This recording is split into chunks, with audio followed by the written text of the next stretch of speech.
Ahora con ustedes, Tiempo de Estudio Maná.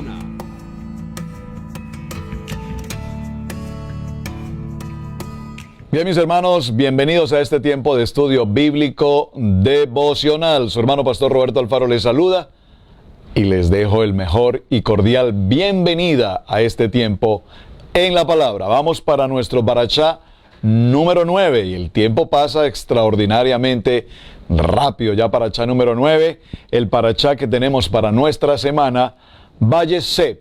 Esa expresión, Vayeshev, nos habla de habitó, o nos habla de, también la podemos tomar como asentarse. Una palabra que nos indica como establecernos, ubicarnos, determinarnos en un lugar. Después de toda la semana anterior, lo que ha venido sucediendo en la vida de Jacob, su familia, la situación que vimos particularmente con Dina, la muerte de todos los hombres de Siquén, el rey, el príncipe, el raptar a los niños, el tomar todas las propiedades. Bueno, es una historia impresionante. Podríamos llamar este mensaje de semana leer para creer. Definitivamente, si no leyésemos en la Torá, en la Biblia, todo lo que estamos leyendo, difícilmente podríamos creer que esto se encuentre escrito aquí en nuestro libro, manual de vida, Torá en la Biblia. Ahora, algo interesante vamos a encontrar a partir del capítulo 37.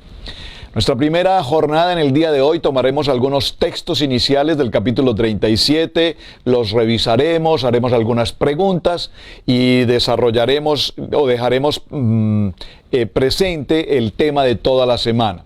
Pero en el capítulo 37 hay un cambio, casi que podríamos decir que el capítulo 37 parte en dos secciones, el libro de Bereshit.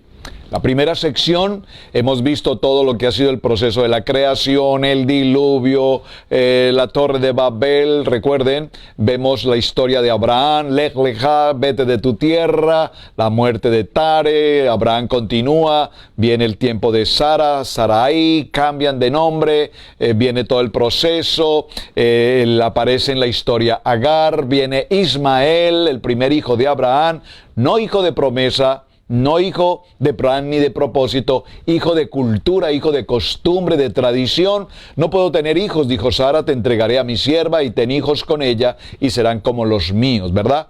Tema de cultura, tema de tradición. Posteriormente en la escena aparece el encinar de Mamré, maravilloso tema, y en el encinar de Mamré, Yahweh Eterno se presenta y promete a Abraham ahora un hijo, ya en una edad en la que la mujer no los podía tener, mucho menos el hombre, estaban muy ancianos, pero cuando nada es posible para el hombre, todo es posible para nuestro amado Dios. Así es que viene la promesa y de la promesa viene Isaac. Aparece en esta historia Isaac, viene el proceso, entrégame todo lo que tú más amas a tu hijo Isaac. Y en obediencia Abraham obedece, fidelidad, emuná. La palabra emuná, que siempre hemos hablado de emuná como fe, es una fe sobrenatural, pero también la palabra emuná tiene que ver con fidelidad. Y precisamente de allí viene el hecho de que Abraham sea llamado como el padre de la fe, porque el padre de la fe no solamente la fe que puede ver, sino de la fe emuná, de la fidelidad permanente a Dios. Muy importante esta definición de emuná.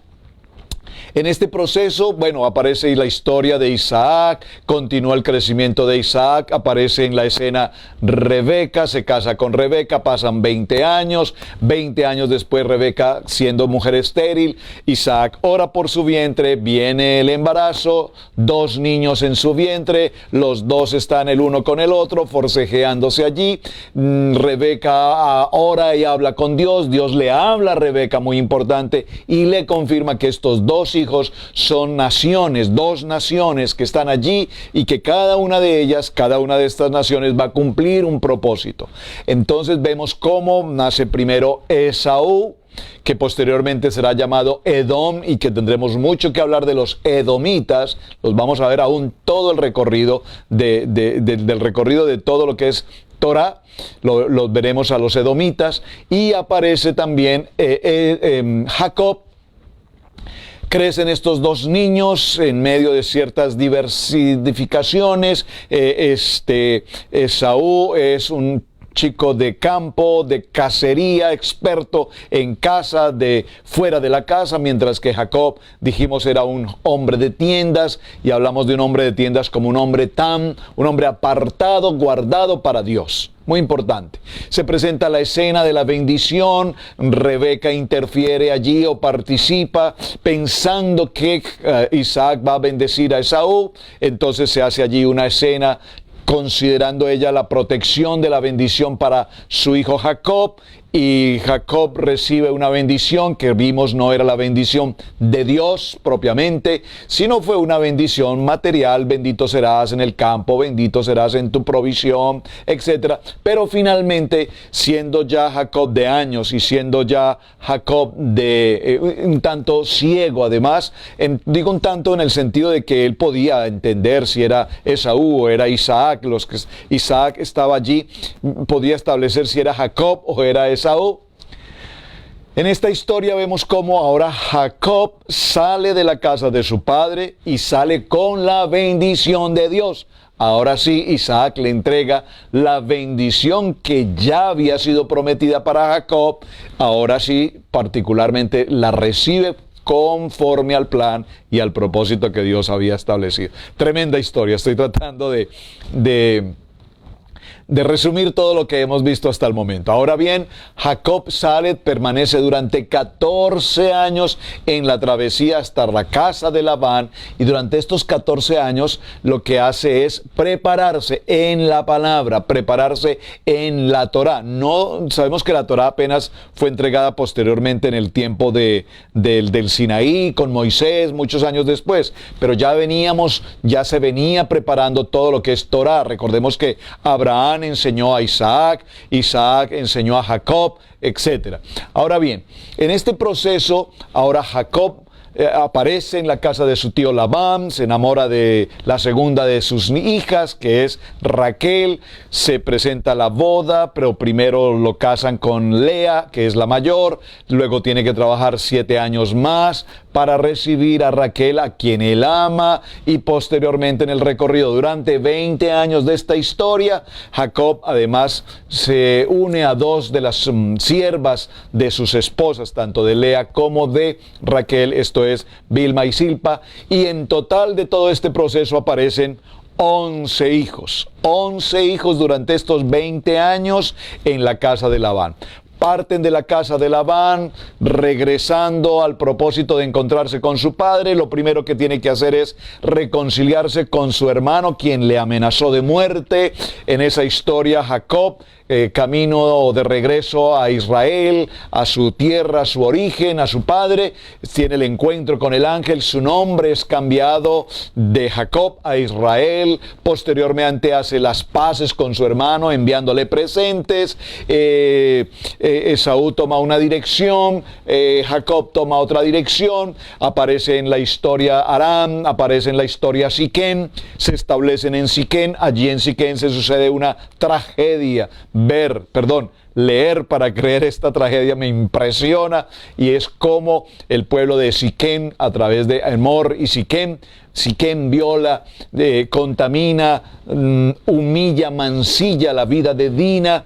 Por lo tanto, vemos en ese capítulo impresionante, un capítulo profundo, un capítulo extraño además, cómo Jacob, sin pronunciar ninguna palabra, ve cómo sus hijos, particularmente 2 de los hijos, Simeón y Leví, toman acción haciendo circuncidar a todos los hombres de la ciudad, y al tercer día, con espada en la mano, ingresan a esa ciudad, a ese castillo, matan a todos los hombres, obviamente a quien había causado mal a su hermana, a su padre el rey, y además a todos los hombres. Posteriormente rescatan a su hermana Dina, posteriormente raptan a los niños, a las mujeres, y toman todas las pertenencias y salen en otra dirección. Allí por primera vez, en medio de toda esta escena, habla Jacob, muy preocupado porque sabe que es una situación difícil. Todo esto lo hemos visto ya. ¡Wow! ¡Qué resumen tan rápido, ¿verdad? ¡Qué resumen tan extraordinario! Muy bien, y llegamos al capítulo 37. Hice todo esto, mis amados, porque el capítulo 37 nos va a dejar todo este recorrido de los patriarcas Abraham, Isaac y Jacob, y a partir del capítulo 37 nos concentraremos en la vida de José hasta cerrar el tiempo del libro de Génesis a partir del capítulo 37. Repito, es como una segunda sección de Génesis dedicado exclusivamente a la vida de José. Así es que hagamos una lectura desde el capítulo 37 y evaluemos algunos de estos versos para hacer nuestra presentación de toda la semana. Recordemos, habitó Jacob en la tierra donde había morado su padre, en la tierra de Canaán. Habitó, es decir, Vayesheb, allí permanece, habita, asentarse. Asentarse significa que ahora Jacob va a tomar un lugar, va a permanecer en ese lugar, se va a establecer en ese lugar. Dice entonces que esta es la historia de la familia de Jacob. José siendo de edad de 17 años. Esta primera información que encontramos aquí es muy importante porque el texto bíblico se toma el tiempo de darnos o reseñarnos la edad de José, 17 años, porque nos está mostrando a un joven, puedo decir adolescente. Obviamente, no el tipo de joven adolescente que tenemos hoy. Muchos jóvenes adolescentes a los 17 años hoy en el siglo XXI, aparte de jugar con su celular y con los electrónicos, posiblemente no tienen sentido ni para dónde van. No tienen un proyecto de establecido, no. Algunos, posiblemente no muchos, pero no tienen una proyección universitaria, no tienen una proyección laboral, no tienen una proyección económica. Están ahí, son jóvenes, adolescentes, es la cultura del momento, les gusta la moda, les gusta la tecnología, pero eso es todo. En el tiempo de José, a los 17 años, eran hombres maduros, eran hombres de responsabilidad, eran hombres de trabajo, eran hombres de campo, pastores, pastores de sus rebaños, hombres que tenían una gran actividad familiar. Y el dato que nos entrega la Biblia, Torá, en el capítulo 37, con esta edad de los 17 años, la debemos tener muy presente porque vamos a encontrar a un José de 17 años, adolescente, con alguna inmadurez en algunas de sus acciones. Posiblemente inmadurez, vamos a evaluar ese aspecto. Dice la palabra, apacentaba las ovejas con los hijos de Bilha y con los hijos de Silpa. Es importantísima esta información. Vemos cómo a los 17 años se ocupaba de las ovejas de su padre con los hermanos Dan y Neftalí, que estos son medio hermanos, hijos de Bilha, sierva de Raquel, y asimismo con los hermanos Gad y Aser, hijos de Silpa, sierva de Lea. Vemos en este punto cómo es importante resaltar que no estaba en conexión con los hermanos o medio hermanos por parte de Lea. Rubén, Simeón, Leví, observen, estaba cercano, había conexión, había afinidad con los hijos de las concubinas o las siervas de las esposas, en este caso Lea y Raquel. Es bien importante que tengamos este dato presente. ¿Por qué? Porque si la Biblia nos lo está indicando es porque algo está sucediendo. No tenía tanta afinidad o tanta cercanía con los demás hermanos. ¿Por qué esta cercanía particularmente con los hijos de las concubinas y no con los hijos de Lea, que son entre otras cosas los mayores? Veamos entonces qué nos dice aquí la historia. Mujeres de su padre, e informaba José a su padre la mala fama de ellos. Por favor, detengámonos en este texto un momento. La palabra en el original hebreo informaba no es la que tenemos en español. Realmente en el hebreo la palabra es habladurías. José le hablaba a su padre todas las habladurías que conocía de sus hermanos. Y esto es interesante porque pensemos por un momento en nuestra edad de niños. Cuando somos varios hermanos en familia, yo tengo 3 hermanos más, mis 3 hermanos y conmigo 4, jugábamos, estábamos en casa, hacíamos tareas, debíamos cumplir con cosas propias de la casa, cada uno tenía sus asignaciones. Pero de pronto en el juego sucedían cosas, nos lastimábamos como hermanos, teníamos peleas, riñas como hermanos, dificultades, gozos, alegrías, conflictos, y no faltaba pues el que se dañó, se rompió el jarrón preferido de mamá, rompimos el vidrio de la casa del vecino, cualquier cosa por favor. Y no falta quien de los hermanos nos ponemos de acuerdo, nadie diga nada, silencio, que papá y mamá no se enteren, pero no falta quien de los hermanos, tan pronto aparece papá en escena, papi, quiero contarte que pasó esto y esto y esto. ¿Por qué menciono este ejemplo? Estoy seguro que todos nosotros lo vivimos en nuestra niñez. Si es que no fuimos nosotros los que contamos, pues otro de nuestros hermanos, alguien lo tenía que hacer. Pregunta, ¿estaba mintiendo el hermano a papá diciendo las cosas que habían pasado? No. Realmente el hermano estaba diciendo la verdad. Estaba hablando las habladurías de lo que había pasado. Estuvimos jugando, salimos a la calle y jugamos en la calle y con una pelotica rompimos los vidrios de la casa del vecino. ¿Qué problema? Tremendo problema. Pero ¿por qué mi hermano fue a contar eso? Pues gracias a Dios que lo hizo, porque el vecino va a venir a reclamar, ¿verdad? ¿Por qué estoy haciendo esta analogía en esta tarde con respecto a este tema? Porque José, vemos cómo todo lo que sus hermanos hacían, y dice particularmente la Biblia, que contaba la mala fama de ellos, es decir, que eran traviesos, que tenían comportamiento inadecuado, que hacían cosas inapropiadas, y todo cuanto hacían, José lo observaba, y José venía y lo contaba a su padre. Observen, no está diciendo nada que no sea cierto. La Biblia no nos muestra que José estaba mintiendo, nos estaba diciendo que le gustaba contarle a papá todo lo que pasaba. ¿Cómo lo considera usted? ¿Favorable, desfavorable? Lo importante aquí es que José estaba diciendo la verdad de lo que sus hermanos eran, de lo que sus hermanos hacían. Paréntesis, permítame hacer un paréntesis. Es exactamente lo que nos sucede hoy con nuestros hermanos en el ministerio. Cuando nosotros empezamos a conocer de las raíces hebreas, cuando empezamos a conocer de la Torá, cuando empezamos a vivir y celebrar fielmente las celebraciones, las santas convocaciones, el tiempo de Pesá, el tiempo de tabernáculos, el tiempo de Hanukkah, el tiempo de Yom Teruah, de Yom Kippur, etcétera, etcétera. Cuando cumplimos con las ordenanzas de las fiestas solemnes de Levítico 23 y más aún cuando ahora como congregación tomamos nuestra decisión de acuerdo al mandamiento 4 de congregarnos en el tiempo de Shabbat y celebrar nuestro Shabbat viernes en la tarde y sábado durante el día, y ahora nos congregamos en el tiempo de Shabbat.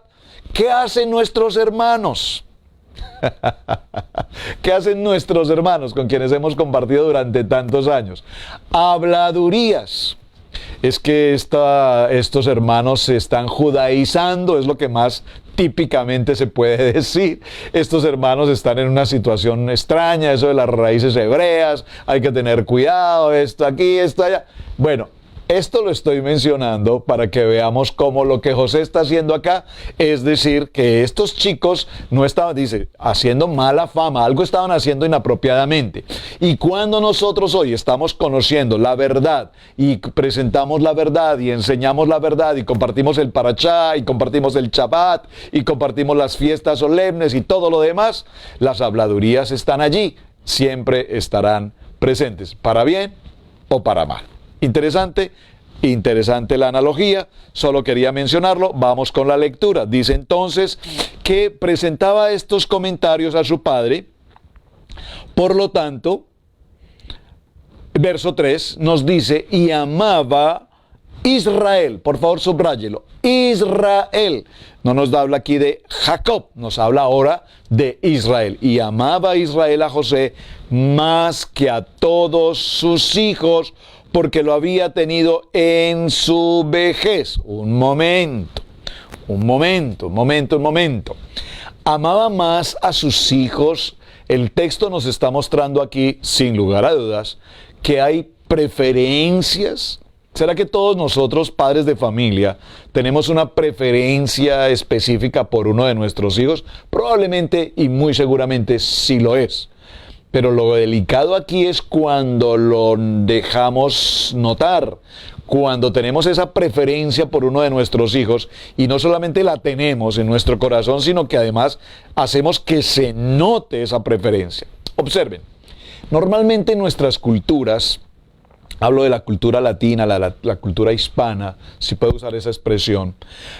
Es muy típico que el menor en una familia de 4, de 5 hijos, de 7, de 12 hijos, el menor sea como el consentido de la familia, en algunas. En otros casos posiblemente sea el mayor, en otros casos posiblemente la única niña, mujer, pues ella es la consentida de todos. Siempre hay una preferencia. Pero en el texto que estamos leyendo en este mismo instante nos dice que Jacob amaba de manera especial a José porque lo había tenido en su vejez. Pero un momento, por favor, porque en su vejez sí evidentemente llegó José en el vientre de Raquel, primogénito por demás, primogénito de Raquel y Jacob, pero realmente en la vejez quien aparece es Benjamín, que fue el último de los hijos de Jacob. Es decir, ¿amaba a Benjamín o amaba a José? La Biblia nos dice que amaba más a José que a todos sus hijos. Pero porque lo había tenido en su vejez, sí, lo tuvo en su vejez. Pero el que verdaderamente nació en su máxima vejez fue Benjamín. ¿Por qué entonces no nos dice que amaba profundamente o especialmente a Benjamín, quien fue el último de sus hijos en la vejez, además de la esposa a quien él amaba? ¿Quién es? Raquel. Aquí pareciera ser que hay una contrariedad. Podríamos explicarlo de esta manera. Recordemos que cuando nace Benjamín, en el parto de Raquel con Benjamín, es precisamente este parto que le ocasiona la muerte a Raquel. Podríamos pensar que Jacob no tenía ese afecto tan profundo por Benjamín, toda vez que fue el momento en el que murió su amada Raquel. ¿Podría ser tal vez esta la diferencia que él tenía con Benjamín? Por favor, estúdielo y considérelo. Ahora, veamos otra respuesta. ¿Por qué razón Jacob amaba más a José que a todos sus demás hijos? Porque lo había tenido en la vejez, nos dice el texto. Pero evaluemos un poco la respuesta. ¿Por qué? Porque evidentemente Jacob es un patriarca. Es un hombre que tiene conexión con el Padre Eterno. Jacob conoce el corazón de José. Jacob conoce la pasión de José por la palabra. Jacob sabe en su corazón profético, porque Dios le ha permitido ver el tiempo profético.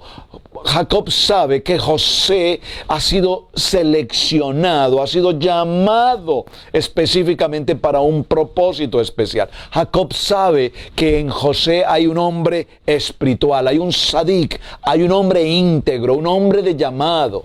José ha sido escogido y Jacob lo sabe. Ahora, atención, muy importante esto. Necesitamos recordar por demás que así como José tiene este llamado, ustedes recordarán que en uno de los parashá anteriores, cuando el Padre Eterno habla a Jacob, yo les dije, se conformó aquí el trípode. El trípode, ¿quiénes son? Abraham, Isaac y Jacob. Es el trípode patriarcal. Pero también les dije que para formar la mesa de 4 bases o de 4 patas, podríamos o debíamos indudablemente incluir ¿a quién? A José. Abraham, Isaac, Jacob y por supuesto José. José no tiene el título de patriarca, pero sin José y sin la historia que damos comienzo hoy en este partir de Berechit, de los patriarcas y la vida de José, que ocupa todos los demás capítulos, hasta el capítulo 50 de Génesis, estaremos hablando de la vida de José. No hay duda, sin lugar a dudas, que la vida de José es extremadamente importante para el Padre Eterno y ocupó todas las siguientes páginas con todas estas historias apasionantes. Por eso les he dicho, leer para creer. Muy bien. Dice entonces la palabra que José era amado porque lo había tenido en su vejez y le hizo una túnica de diversos colores. Y viendo sus hermanos que su padre lo amaba más que a todos sus hermanos, le aborrecían y no podían hablarle pacíficamente. Es decir, aparte de que José tenía las habladurías con su padre y contaba todo lo que sus hermanos hacían o dejaban de hacer, ahora nos encontramos con que Jacob le prepara y le entrega y le obsequia una túnica maravillosamente confeccionada, entre otras cosas con mangas largas. ¿Por qué menciono las mangas largas? Porque cuando se va al campo y se trabaja y se está en el tiempo del pastorado y las ovejas y todo lo demás, se necesitan las mangas cortas para poder trabajar. Cuando se tienen mangas largas es porque sencillamente hay trabajos que no se deben hacer para quien tiene mangas largas. Es decir, como puedo decirlo hoy en una expresión moderna, como el cuello blanco, como los de cuello blanco. O sea, los de cuello blanco no están en las yardas, en la construcción, no. Los de cuello blanco están en las oficinas con muchas atenciones y muchos cuidados.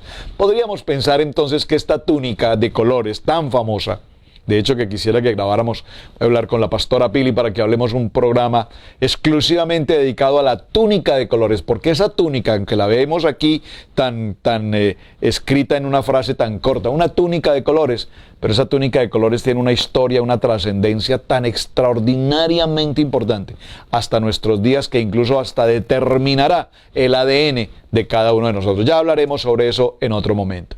Pero atención, la túnica de colores, más que una bendición, el regalo que Jacob entrega a su hijo José, siendo una bendición la túnica de colores, si lo consideramos en detalle, nos daremos cuenta que más que una bendición, realmente la túnica de colores fue la copa que se llenó y aquí se revienta todo el problema y vienen todas las circunstancias sobre la vida de José a partir de la túnica de colores.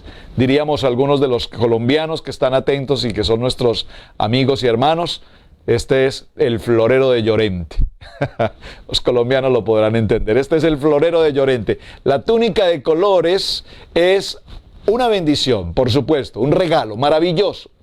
Pero realmente esa túnica de colores fue el detonante para que ahora los hermanos de José, que no lo llevaban muy bien, que ¿cómo dice la palabra aquí? Dice que lo aborrecían, pero realmente aquí la palabra aborrecían más que aborrecer, en el original dice lo odiaban o lo celaban, tenían celos de él. Ahora con la túnica de colores la situación fue aún más delicada. Soñó, verso 5, y soñó José un sueño y lo contó a sus hermanos.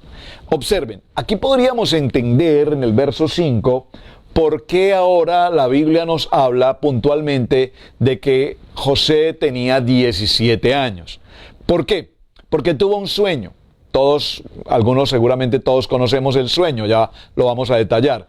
Pero cuando observamos el sueño nos daremos cuenta, ¿era necesario que José compartiera el sueño con sus hermanos? ¿Qué intención tenía en su corazón José de compartirles a sus hermanos este sueño? Lo hizo inocentemente, con un corazón tan limpio. Hermanos, tuve este sueño maravilloso, un sueño extraordinario, es un sueño hermoso, quiero compartirlo. ¿O realmente José tenía la intención de que con este sueño los hermanos entraran aún en una adversidad aún mayor de la que ya tenían? Vamos a observar los sueños, los dos sueños de José, y podamos llegar a concluir una respuesta a este punto. Tuvo un sueño y lo contó a sus hermanos, y ellos llegaron a aborrecerle todavía más. Y él les dijo: oíd ahora este sueño que he soñado.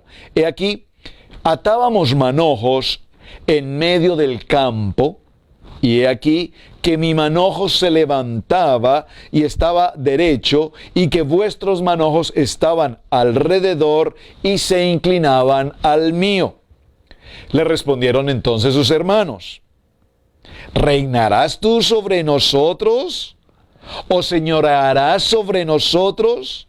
Y le aborrecieron aún más a causa de sus sueños y sus palabras.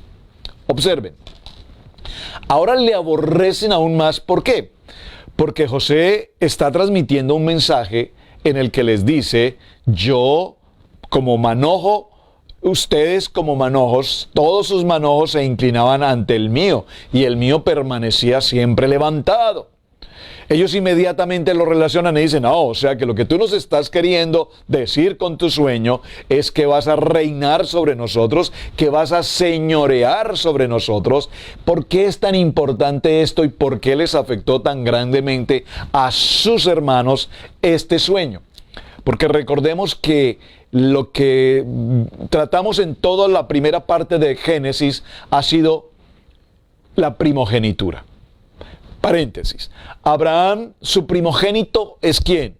Ismael.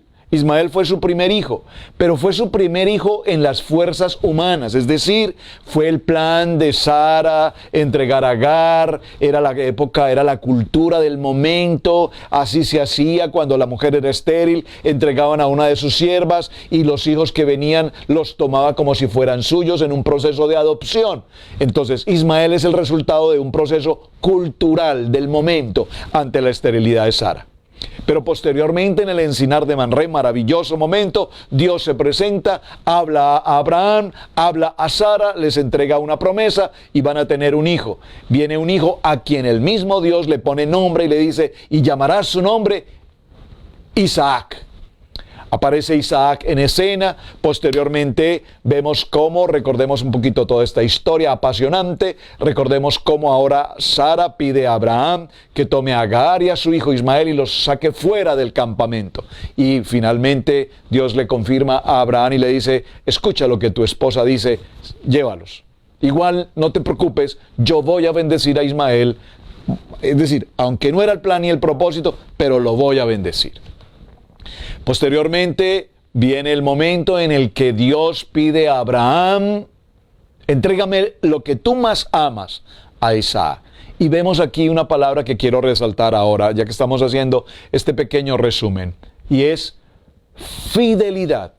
Recordemos que Abraham es el padre de la fe, pero cuando hablamos de la fe siempre hacemos el paréntesis diciendo: no es una fe meramente intelectual o una fe física, una fe razonable, sino es una fe de fidelidad a Dios, es una fe sobrenatural, fidelidad. Esta palabra fidelidad tiene que ver con emuná. Ese emuná es fidelidad permanente a Dios, y vemos que Abraham obedece, sin preguntar, obedece. Posteriormente, después de este acto de fidelidad y de obediencia, de emuná, viene el desarrollo de Isaac. Crece Isaac, se envía un siervo para conseguir esposa. Aparece en la historia Rebeca. Rebeca viene, se casa con Isaac, pasan 20 años, ella siendo estéril. Isaac ora por el vientre de su esposa, clama a Dios, Dios los bendice y allí viene otro hijo. O vienen los hijos, ahora van a venir los hijos de Isaac y Rebeca, que son dos, no uno, sino ahora vienen dos. Aparece en escena Esaú y aparece en escena Jacob. ¿Por qué estoy mencionando todo esto? Porque aquí lo importante es la primogenitura. Recordemos que Esaú sale de escena, entre comillas, y la bendición la recibe Isaac. Ahora tenemos a Jacob. Ahora tenemos a Esaú. Esaú, entre comillas, sale de escena, digo entre comillas porque veremos a Esaú, a Edom, a los edomitas por mucho rato, haciendo mucho daño al pueblo de Israel. Pero Esaú sale de escena y la bendición viene sobre Jacob. Ahora Jacob no solamente tiene hijos, sino que ahora va a completar 11 hijos durante el tiempo que está en la casa de su tío Labán, y regresando aparece en el camino su hijo 12, que es Benjamín, y una única mujer que es Dina. En la escena vimos todo el recorrido y ahora tenemos que preguntarnos, de estos 12, ¿quién es el primogénito? Evidentemente, el primer hijo de Jacob con su primera esposa Lea es Rubén. Por lo tanto, la primogenitura, desde el punto de vista del protocolo de familia, le corresponde a Jacob. Pero en los parashá anteriores vimos, este año no lo mencionamos porque lo vemos año por año, vemos cómo Rubén sube, dice la palabra, sube a la cama de su padre con su concubina, y esto ocasionó que Rubén perdiera la primogenitura. Recordemos que Simeón y Leví entraron a Siquén, mataron a todos los hombres, por lo tanto pierden la primogenitura. Es decir, la primogenitura se ha ido perdiendo entre los hijos de Jacob como consecuencia, entre comillas, voy a decirlo con claridad, por el pecado. El pecado de estos hombres ocasionó que perdieran la primogenitura. Ahora, cuando este sueño se presenta y José habla del sueño, lo primero que los hermanos piensan es, lo que José nos está queriendo decir es que él va a tomar la primogenitura de entre todos nosotros. Hay otros hijos anteriores a él, y aunque ya no esté Rubén, aunque ya no esté Simeón, aunque ya no esté Leví en el orden de primogenitura, pues hay muchos otros que pueden accesar a esa primogenitura. O sea que lo que tú nos estás diciendo, José, con tu sueño es que tú eres el primogénito. Bueno, era primogénito en cuanto a que es el primer hijo de Jacob con su esposa amada Raquel. Hasta allí es importante, y es muy importante esa información, porque evidentemente así va a ser. Hecho este pequeño resumen y paréntesis, continuamos. Les habla del sueño y viene inmediatamente un segundo sueño. En el verso 9, soñó otro sueño y lo contó a sus hermanos diciendo, he aquí he soñado otro sueño, y he aquí que el sol y la luna y 11 estrellas se inclinaban a mí. Y le contó, por favor, observen que en el verso 10 hay otro dato muy interesante. El primer sueño lo contó a sus hermanos, únicamente a sus hermanos.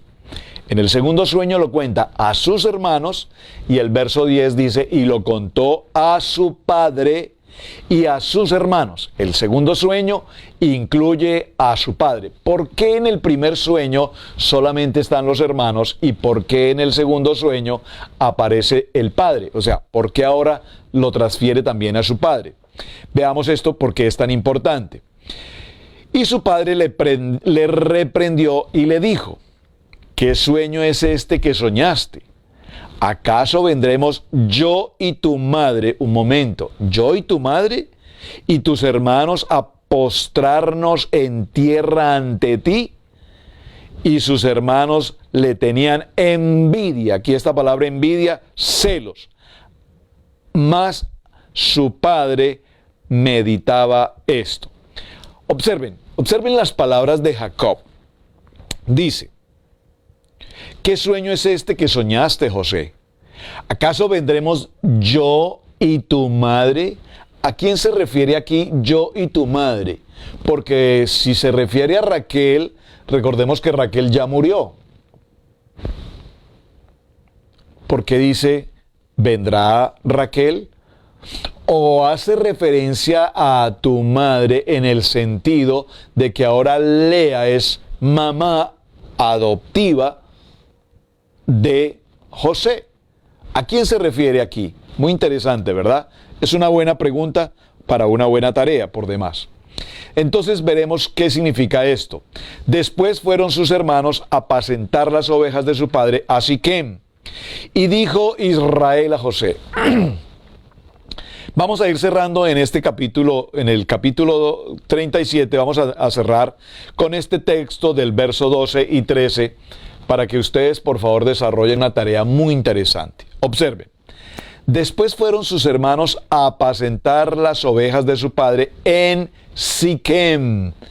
Por favor, ¿por qué razón los hijos de José, los hijos de Jacob, deben ir a apacentar las ovejas a Siquem? ¿Sabe? Estamos hablando de aproximadamente 83 kilómetros de distancia. Bueno, por lo menos más de 80, para no ser tan preciso con el 83. Pero hay más de 80 kilómetros de distancia de donde están hoy hasta Siquem. ¿Por qué tenían que viajar tanto terreno para ir a pastorear? Podríamos encontrar algunas respuestas interesantes. Entre ellas, había tanto conflicto en casa con la problemática que tenían ahora con José. Vimos las palabras celo, envidia, aborrecimiento hacia su hermano, palabrerías. Es lo que la Biblia nos narra. Es decir, esta relación entre hermanos era una relación caótica. ¿Acaso los hermanos de José decidieron llevar sus rebaños tan lejos, 80 kilómetros al norte, para estar lejos de casa y como para que se calmen las aguas y se tranquilice un poco todo este asunto? Pero atención, ¿por qué a Siquem? Pregunta, ¿por qué a Siquem? ¿Qué fue lo que pasó en Siquem? Por favor, nada más ni nada menos que la muerte de todos los hombres de Siquem en manos de Simeón y en manos de Leví. La violación de su hermana Dina. Todo esto pasó en Siquem. ¿Por qué regresan ahora ellos a Siquem? Bueno, una respuesta seguramente clara que podríamos encontrar es, recordemos que Jacob compró tierras en Siquem. Muy probablemente por eso ellos van a Siquem, porque las tierras pertenecen a su padre y tienen allí sitios de pastos para sus ovejas. Esto es para que lo estemos considerando. Ahora bien, verso 13, y lo vamos a dejar en este punto. Dijo Israel, observen el nombre, Israel, dijo Israel a José: tus hermanos apacientan las ovejas en Siquem. Ven y te enviaré a ellos. Y él respondió: heme aquí. Israel le dijo: ve ahora, mira cómo están tus hermanos y cómo están las ovejas, y tráeme la respuesta. Observen, definitivamente Jacob tenía a José como su puente de comunión entre sus hermanos y él. Por favor, pero aquí hay algo interesante. ¿Cuántos peligros acarrea una ruta de 80 kilómetros en las montañas, en el desierto, para enviar a un joven de 17 años en ese recorrido? Sin embargo, notamos que José dice inmediatamente: heme aquí, no hay problema, listo, inmediatamente parte. 80 kilómetros solo en medio de todos los riesgos del día y de la noche a trascender este camino en busca de sus hermanos. Y observen cómo Israel le dijo: ve ahora, y vemos que en el verso tráeme la respuesta de lo que están haciendo sus hermanos, cómo están las ovejas, y tráeme la respuesta, y lo envió del valle de Hebrón y llegó a Siquem. Desde Hebrón a Siquem. Si usted va a un mapa bíblico, que le sugiero por favor que lo haga, hágalo como tarea, vaya al mapa bíblico y observe el recorrido desde Hebrón hasta Siquem. 80 kilómetros caminó José para encontrar a sus hermanos. Verso 15, y halló un hombre andando él errante por el campo, y le preguntó a aquel hombre diciendo: ¿qué buscas? José respondió: busco a mis hermanos. Vemos que hay claridad en el corazón de José. Busco a mis hermanos. Busco a mis hermanos, busco a mis hermanos. En el corazón de José no hay envidia, en el corazón de José no hay rabia, en el corazón de José no hay aborrecimiento, en el corazón de José no hay celo, en el corazón de José no hay contienda. Él busca a sus hermanos. Aquí vemos una respuesta extraordinaria: y te ruego que me muestres dónde están. Aquel hombre respondió: ya se han ido de aquí, y yo les oí decir que iban a Dotán. Por favor, Dotán. Todavía, si usted va al mapa bíblico, observe, desde Hebrón hasta Siquem, y desde Siquem hasta Dotán, aún todavía mucho más al norte de Israel, cuánto camino recorrió José hasta encontrar a sus hermanos. Vamos a dejarlo en este punto, mis amados hermanos, porque tenemos mucho tema para la semana. Gracias por acompañarnos. Su hermano, el pastor Roberto Alfaro, les saluda. Shalom para todos ustedes, bendiciones, y gracias por compartir el mensaje. Gracias por estudiar el texto. Mañana continuamos. Bendiciones.